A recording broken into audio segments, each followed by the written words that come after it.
Bonjour à tous les auditeurs et toutes les auditrices de vipradioonline.fr, la web radio de l'association RVPB, reportage VIP Pressa Dombrant.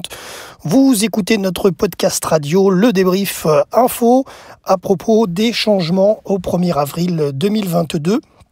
On va parler de plusieurs domaines. On commence tout de suite avec l'automobile.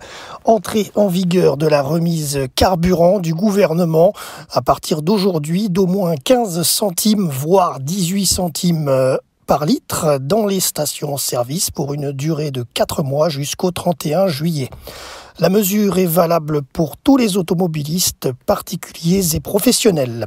Social, mise en place des chèques énergie dans 15 premiers départements. Les autres suivront dans le mois d'avril. Ces chèques d'un montant de 48 à 277 euros vont permettre à 6 millions de ménages de payer leurs factures d'électricité, d'acheter du combustible ou réaliser des travaux de rénovation énergétique. Revalorisation des prestations sociales de 1,8% pour suivre l'inflation. Sont concernées la prime d'activité qui s'élève désormais à 563,68 euros pour une personne seule, le RSA plus 15,78 euros par mois, l'AAH, l'allocation adulte handicapé, les pensions d'invalidité et l'ensemble des prestations familiales à 1,8%. On parle logement, fin de la trêve hivernale pour les locataires. À partir du 15 avril et jusqu'à la fin de l'année 2022, l'aide MaPrimeRénov' augmentera de 1 000 euros pour tout changement du système de chauffage vers un système renouvelable qui permet de remplacer une chaudière au gaz ou au fioul.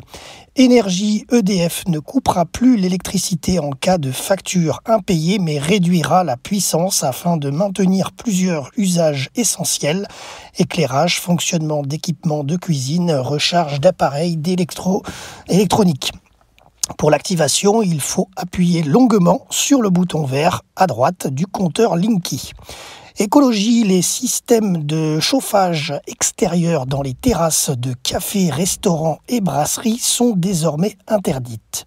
Et dernière info, et pas des moindres, l'info consommateur, le démarchage téléphonique dans le secteur de l'assurance est désormais plus encadré. Les démarcheurs ont l'obligation de demander votre accord explicite avant de poursuivre la conversation au début de l'appel. Si vous vous y opposez, ils devront mettre fin à la conversation et retirer vos données de leur liste. Voilà, c'est tout pour ce débrief de l'actualité. C'était Jérôme pour RVPB, vipradioonline.fr.